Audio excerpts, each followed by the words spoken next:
define as a modern day miracle. Why modern day miracle? After all, this tiny country inhabited by 10 million people, vast majority Jewish and the small minority Arabs, is surrounded by hundreds of millions Arabs. From them, the vast majority don't want us to be in this land, so no wonder why a lot of people will speak of modern day Israel as basically a modern day miracle. And this morning I'm going to lead you on a little journey that will take a dream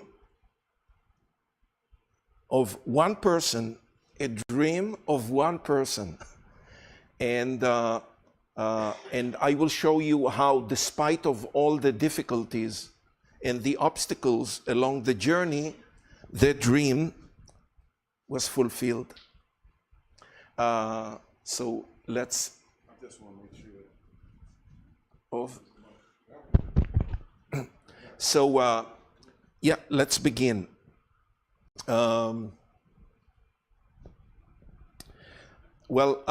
You can see it says there Zionist movement, the Zionist movement is a name that was given to a modern Jewish organization that was pushing ahead that dream.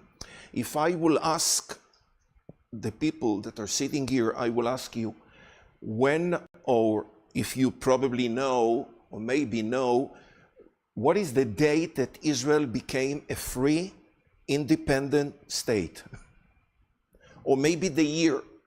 I believe that all the people here, and maybe some of you still remember, the year is 1948, when Israel became a free, independent state.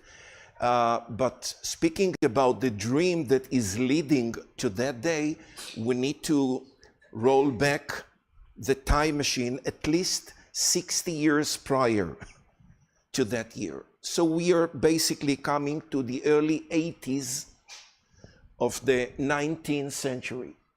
And that's the time when the organization named Zionist Organization or Zionist Movement got established. And the founder of this Zionist movement, okay, is Theodor Herzl. You can see him up there. He's Jewish, of course, who lived in Europe, born in Europe, lived in Vienna in Europe, not Vienna in West Virginia, Vienna, Austria. And at some point in his life, he started to work as a journalist for a German paper. And in the year 1895, he was sent to Paris. What was going there in Paris?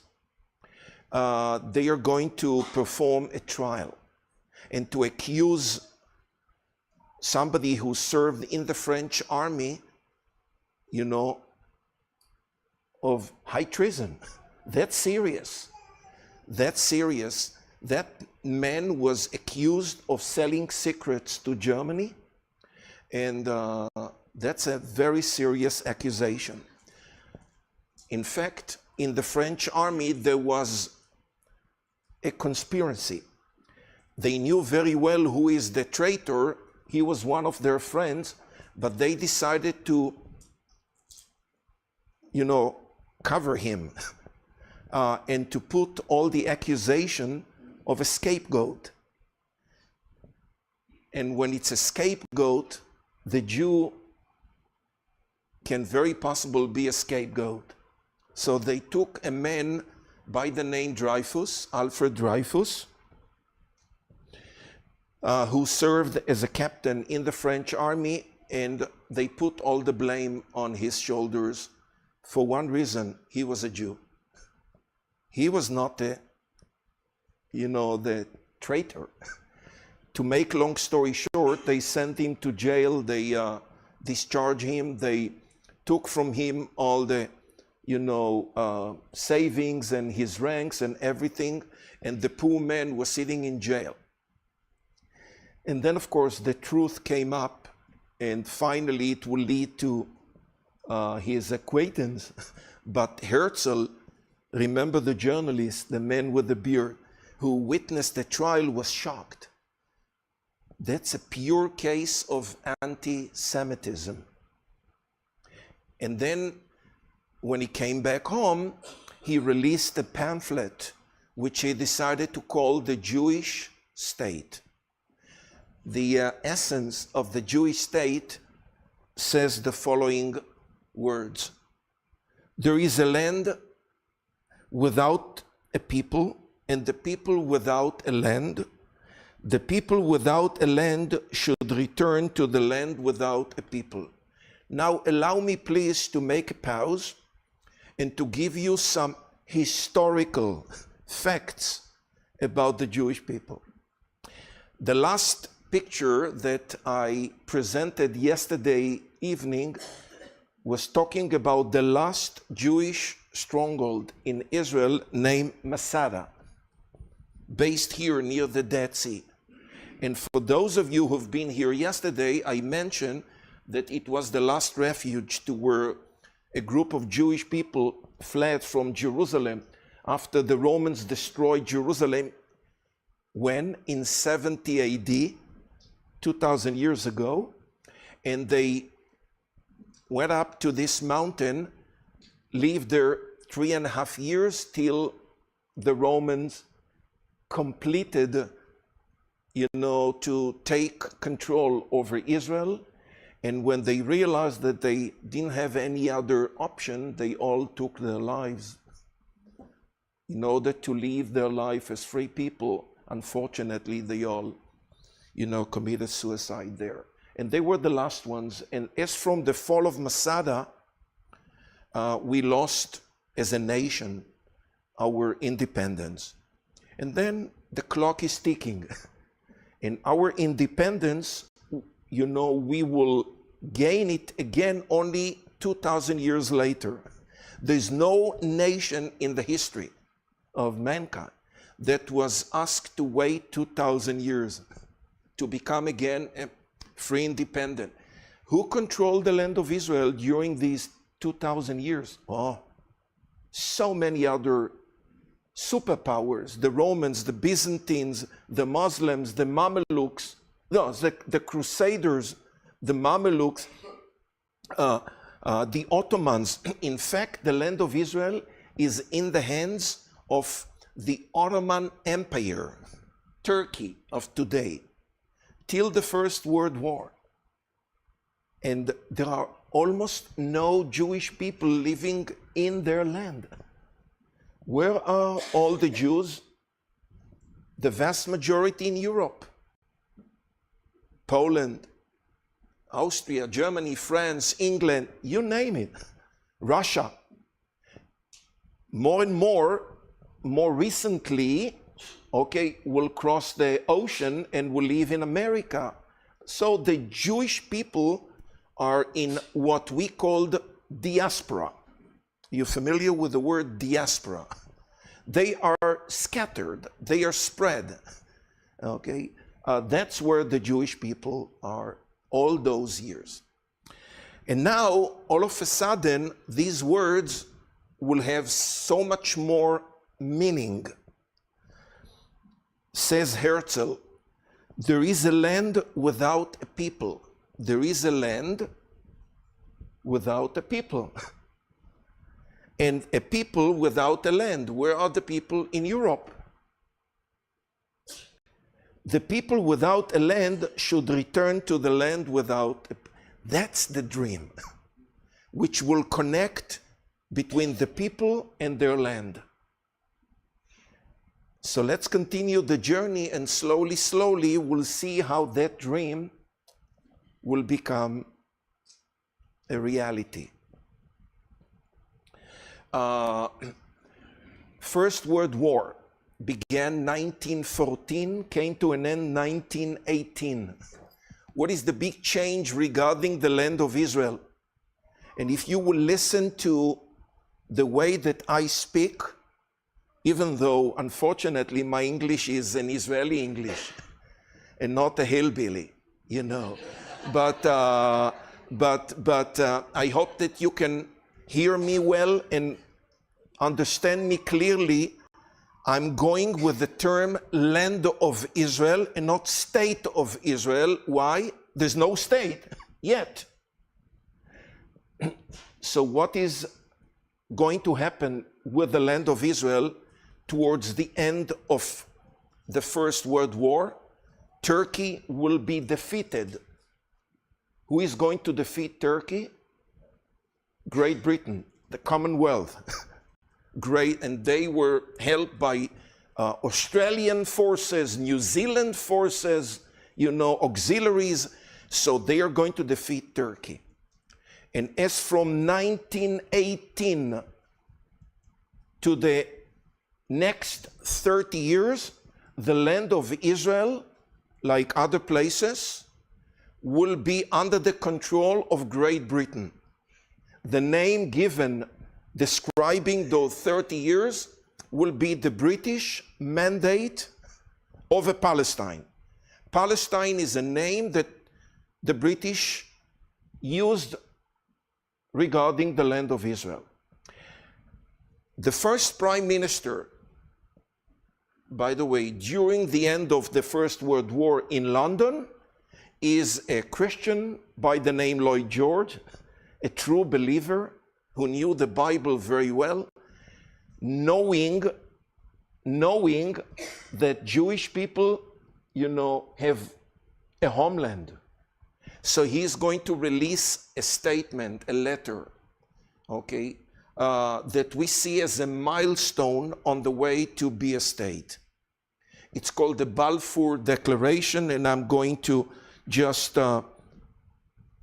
emphasize, highlight two, you know, sentences. His Majesty's government view with favor the establishment in Palestine of a national home for the Jewish people and will use their best endeavors to facilitate the achievement of this object. After so many years, a superpower, not just recognize, okay, our right to return to our home, they also release official, you know, letter for that. And, you know, this is really a milestone. So we have a government in London which, you know, actually support, I will say, the Jewish aspirations, but that support will only last till 1935. Why not till 1948? In 1935, the British government in London was changed, and they are holding a different opinion, a different policy, strategy.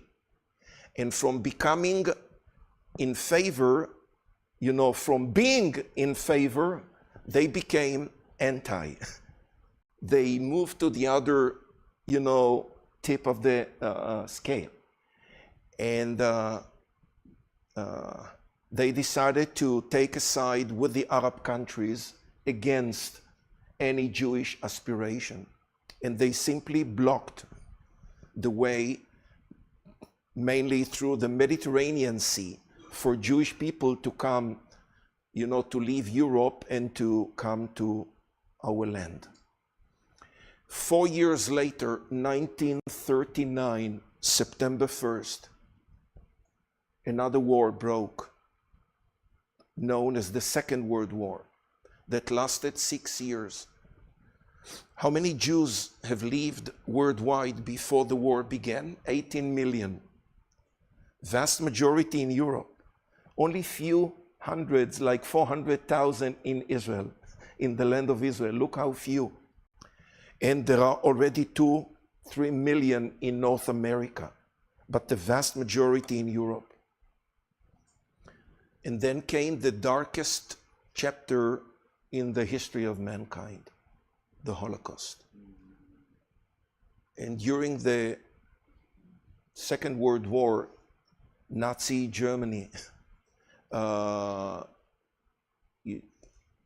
don't need to, share with you details of the Holocaust. You know very well what have they done to the Jewish people. They exterminated 1/3 of the Jewish people. 6 million Jews were killed during the war, most of them in Europe.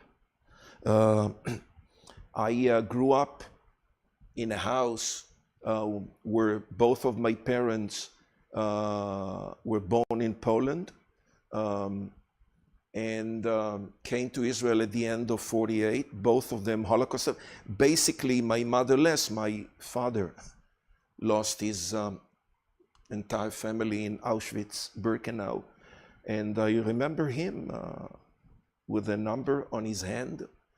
He was 17 when he was sent to Auschwitz-Birkenau. And only his sister survived and their father, the rest of the family gone. And there were so many homes in Israel where my generation, grew up as kids born to Holocaust survivors. And then the war came to an end in 1945.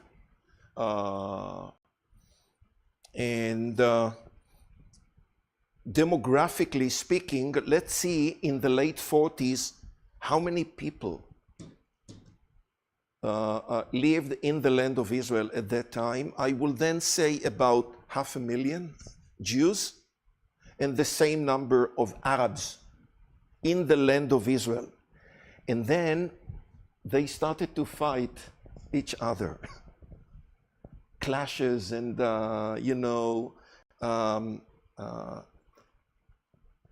brutal fighting. The UN understood that there is a problem. Two groups of people are fighting over the same land.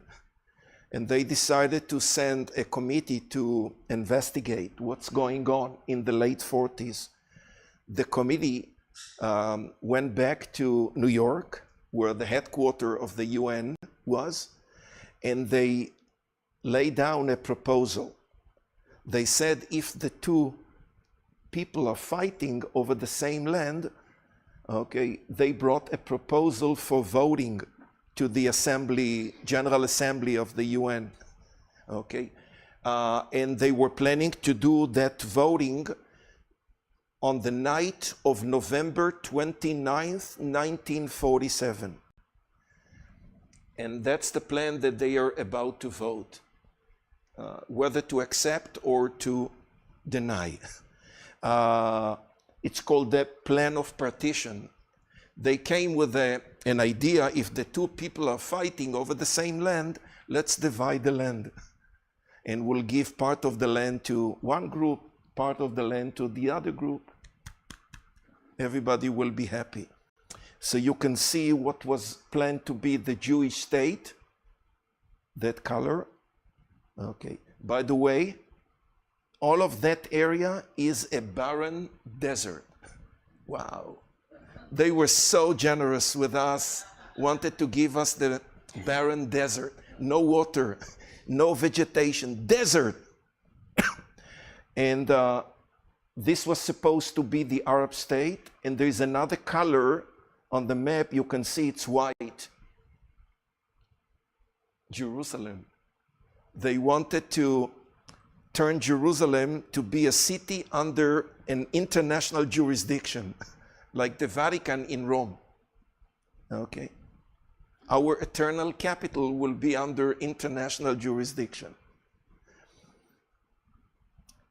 We accepted. By the way, the majority of the UN members voted in favor. Yeah. Including the USA. We accepted the plan. After all, how can you not accept that plan when you are waiting 2,000 years?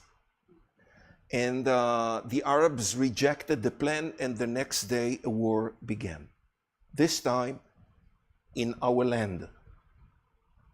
That war got the name the War of Independence. A year and a half. When the war broke, there were 600,000 Jewish people living in Israel. Not so many. And the war began, at least in the first 6 months, as a guerrilla war. What's a guerrilla? Like individuals against individuals. And then during the month of May 1948, a man by the name David Ben-Gurion, who soon will become our first prime minister, decided to make a move. He was supported very strongly by your president. I'm talking about Harry Truman. Even though the Secretary of State here in the US had a different opinion on that matter. He said, if you will take that move, the Arabs will throw you to the sea within minutes. Truman supported Ben-Gurion, and I'm talking about Friday afternoon, 4 p.m., May 14th, 1948, Tel Aviv. 400 delegates gathered to one building in Tel Aviv, and David Ben-Gurion did what? He proclaimed the independence of the State of Israel, and a state was born. How long was the ceremony? 27 minutes. And the baby was born. Not after 2 months, after 2,000 years. The baby was born. Israel became a state. The good news were brought to the streets outside where thousands of people were waiting. And when they heard the good news, they were dancing. As they were dancing, Egyptian airplanes attacked Tel Aviv and dropped bombs over their heads. And this will lead us to the next stage during the War of Independence, which is going to be so different from the first one. The next day is Sabbath day, May 15th, 1948. 2 big things will happen on that day. Number one, the British forces are going to leave Israel, back to London. It's the end of what is called the British Mandate. Second, Lebanon, Syria, Jordan, Iraq, Egypt will launch an attack against the baby that was born the day before. We are 600,000. Egypt itself, 100 million. Combine the other countries, so you will see against what are we standing as from that day. It took us 9 more months to defeat all the 5. All 5.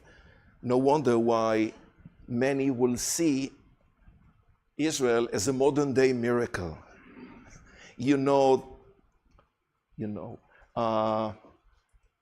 With which side God, of course, was.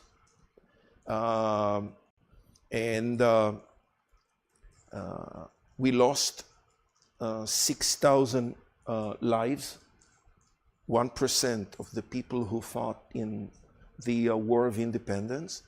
And by the way, speaking about those people who paid with their lives during the War of Independence is reminding me to say, in loud, that I feel very honored to stand in front of you and to talk about Israel as you're going tomorrow to commemorate your Memorial Day, the National Memorial Day of America. And I feel very privileged to be here, in such a week.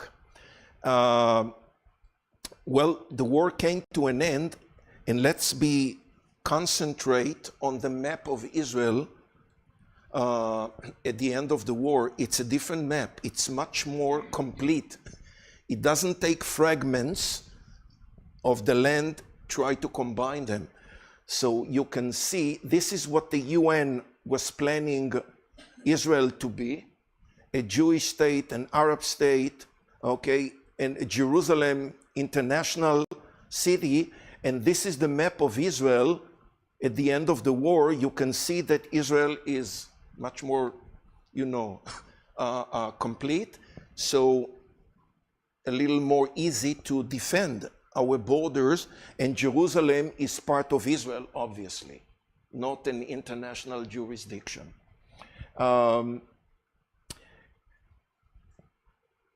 And as from that moment, no one will stop the attempts of Jewish people from coming to Israel.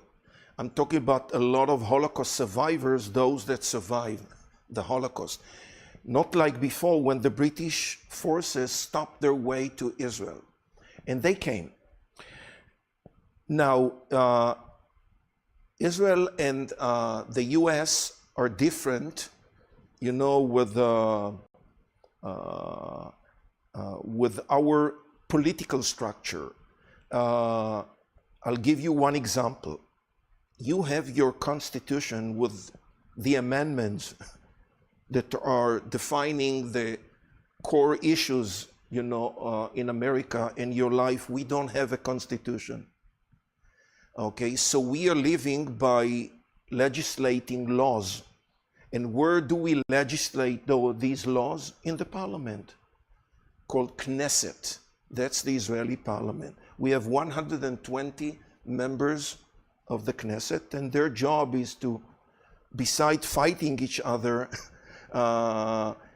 their job is to legislate. The first law that they legislated in 1949 is called the right of return. And the best way maybe to understand the meaning of the right of return is to read Zechariah chapter 8.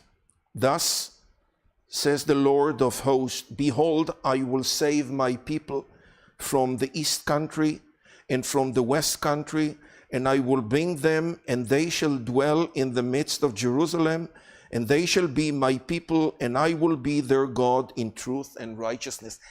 That's the right of return. We don't need any justification why,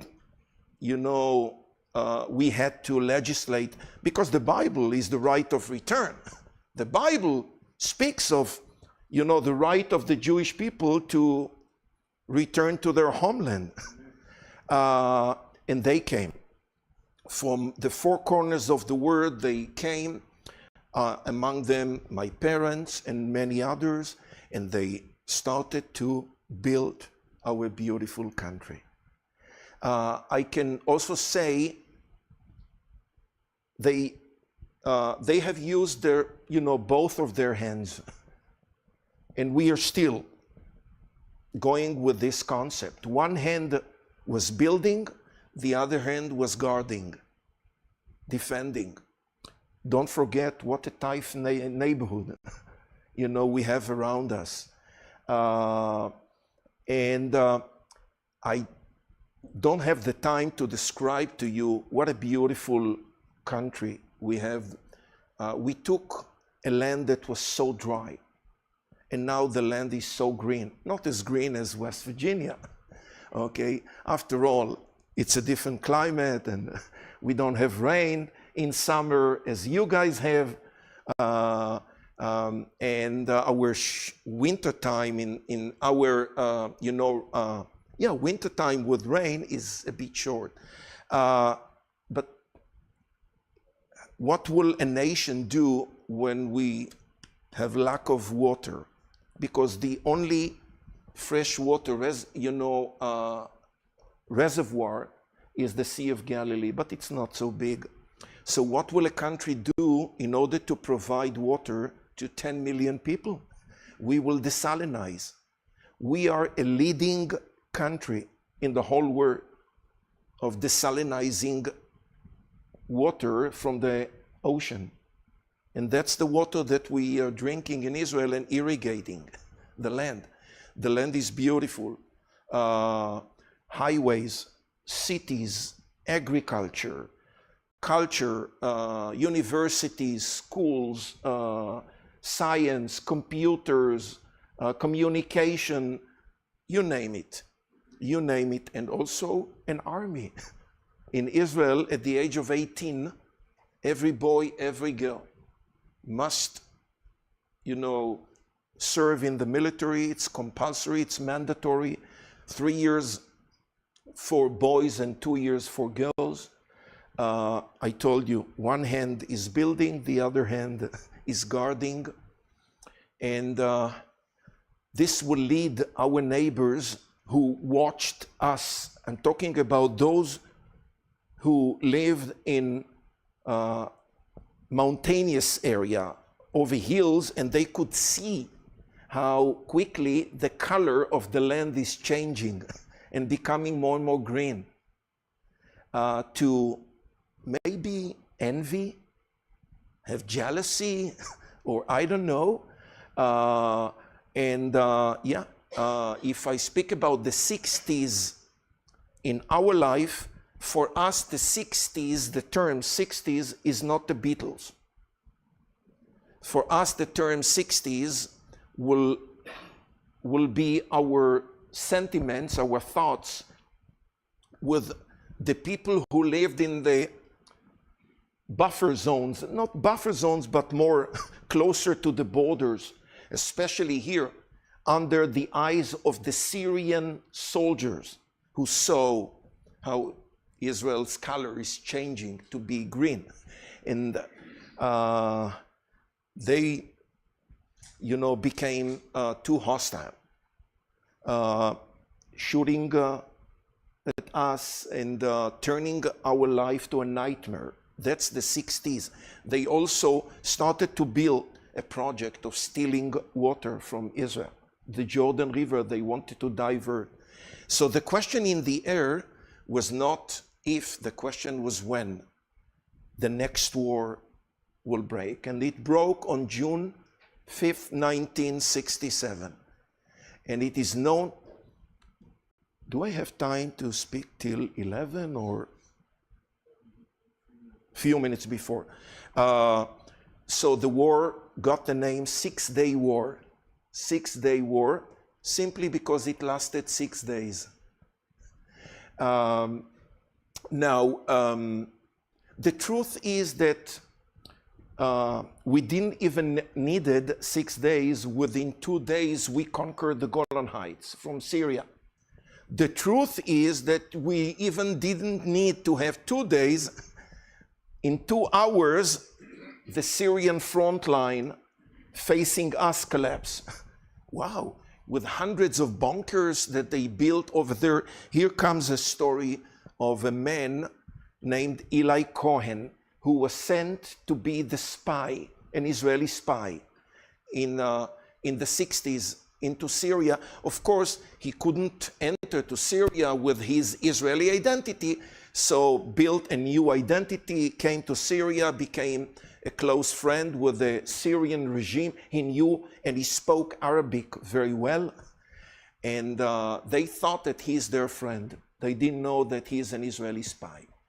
And one day they came to visit their own soldiers sitting here in the concrete bunkers facing Israel. It was a hot day in summertime. He went with them, and when he saw how the Syrian soldiers are being toasted in these concrete bunkers, he came with an idea, and he offered the Syrian generals to provide shade to the soldiers by planting trees, and they swallowed the bite. It was like a trap, and they brought eucalyptus trees and they planted them near each and every bunker. They captured him 2 years later in Damascus and they hanged him. But the trees continued to grow. And when the Six-Day War broke on June 5th, 1967, those trees were tall enough So for the Israeli pilots who were flying the aircraft, you know, the fighters, all these bunkers were so clear, and they knew against where and what they need to launch their rockets. And within 2 hours, no Syrian soldiers remain in the front line, and this will lead to the collapse of the Syrian army. So the 6-day war came to an end, and look how big Israel is comparing to what Israel was before 1967. All of a sudden, we gained control of Sinai from Egypt, and West Bank from Jordan, and the Golan Heights from Israel. This is the map that will stand till a first peace treaty will be signed between Israel and an Arab country, and it will be Egypt. And that peace treaty will be signed in 1979. And all of Sinai will be given back to Egypt. So we will withdraw to the international border. I'm trying now to pull back the time machine 6 years prior. To 1973, I was a soldier in the Israeli army. I was 19 at that time, 8 months after high school. I was stationed here with my unit when the war began. Another war, yes, another war, the Yom Kippur War. The Day of Atonement is the holiest day for Jewish people.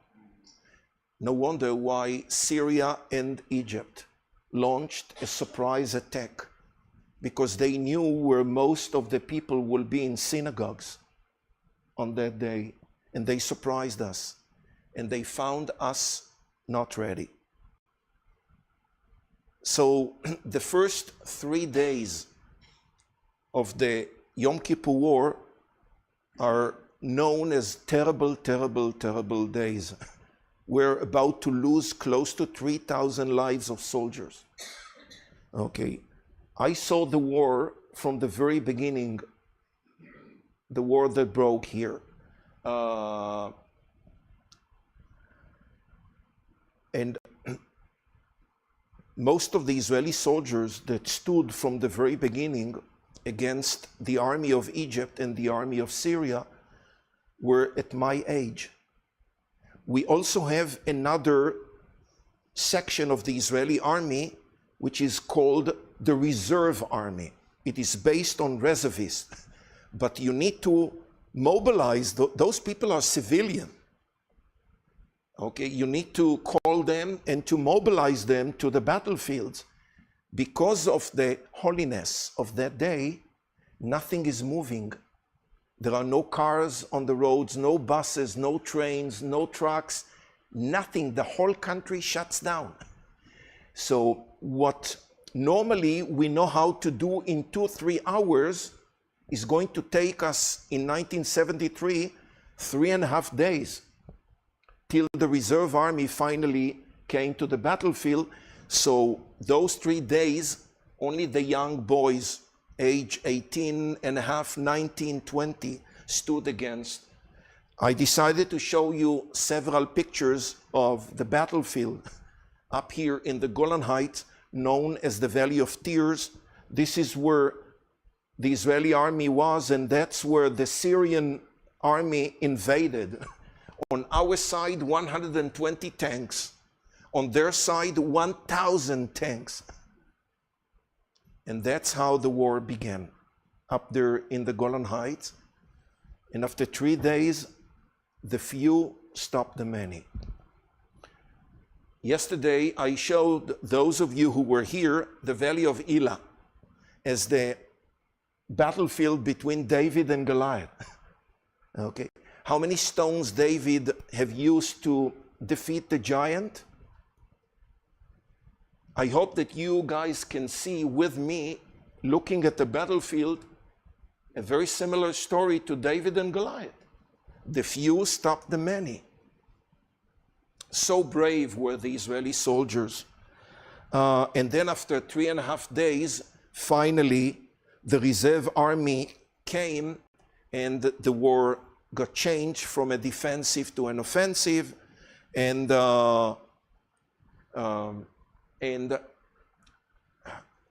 18 days from the beginning of the war, the Yom Kippur War came to an end. I mentioned before the first peace treaty with Egypt in 1979.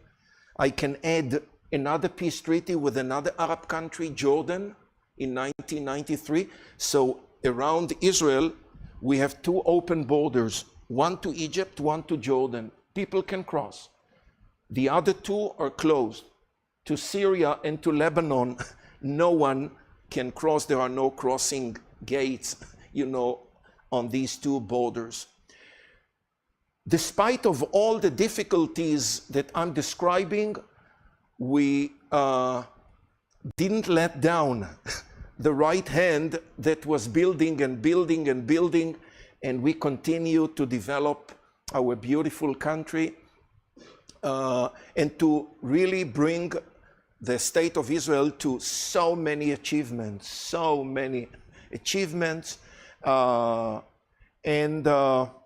And yeah, it's true that we need to deal with so many threats around us.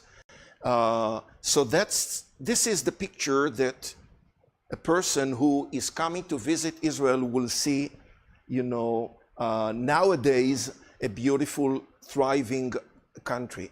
I want to continue by, again, rolling back the time machine to the early 70s and show you a map of the area around Israel, especially Jordan. From here in 1970, King Hussein of Jordan pushed out the PLO terrorist with Yasser Arafat from Jordan, and those terrorists crossed Syria and came to Lebanon, and they found southern Lebanon along our border as an area that didn't have any really authority that enforced any law, like a vacuum. And they settled there, and they started to terrorize Israel from southern Lebanon. Along the 70s, we had to deal with so many terror attacks. And we had to, of course, push them out in 1982, and we kept a security belt to secure peace and quiet to the Galilee till the year 2000. In 2000, the Israeli army was pulled back to Israel from southern Lebanon, and we thought that now we are going to enjoy years of quiet. And we had 6 years, but something was boiling during those 6 years, and a new power rose in southern Lebanon named Hezbollah, a name that you can hear quite often in the news. Unlike the PLO, the Hezbollah, their main support is Iran, because they are Shiites, Muslims, and they are being smuggled with a lot of weapons from Iran. And look what the head of the Hezbollah says. It has doubled its arsenal of guided missiles aimed at Israel.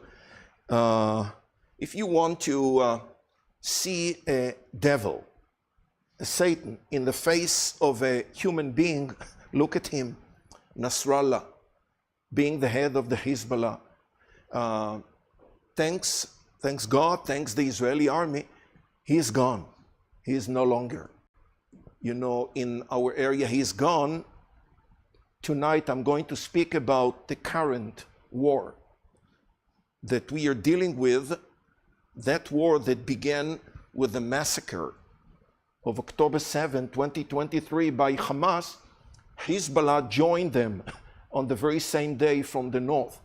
So we had to, of course, send our army into Lebanon, and we found Nasrallah in his bunker, heavy bombs. Thank you. Why thank you? Because you gave us these bombs. Okay. They are really heavy bombs. were dropped on his bunker, and he's gone. He's gone. The entire organization is no longer threatening in the same level, you know, as they used to threaten Israel before.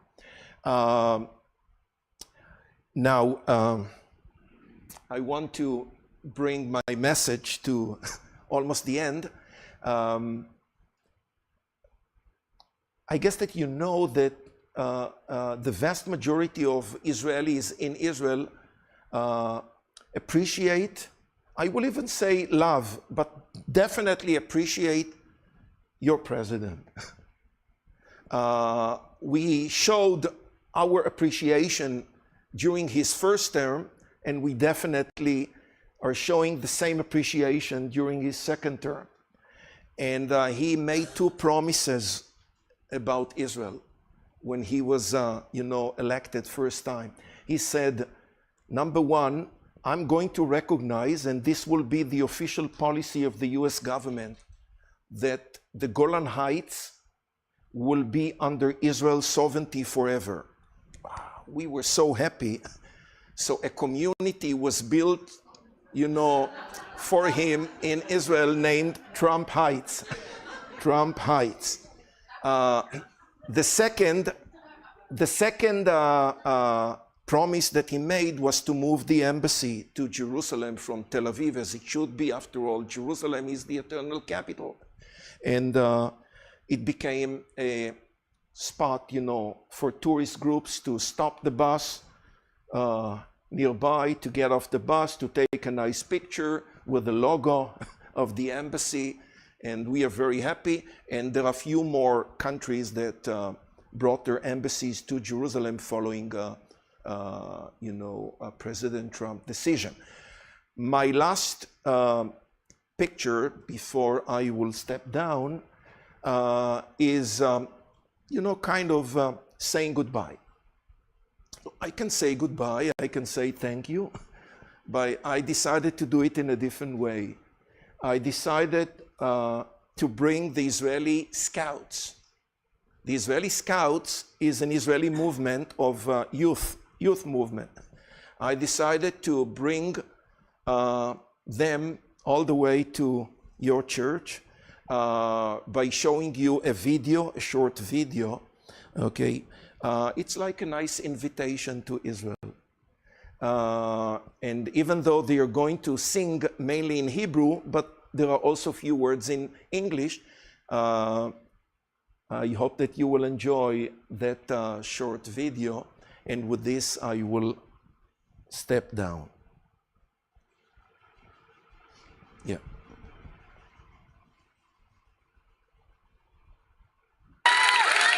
Thank you, Steve. Thank you all. It's almost time to say goodbye, and we want you all to join us for one last song. Shalom al Israel. Peace in Israel. Anytime we're feeling bad, all we need to remember is that together we can make a change. It's up to us to believe that anything is possible only if we'll be there for each other. So we are the Scouts, and we've come to meet you. And for you, we'll sing and dance. Shalom.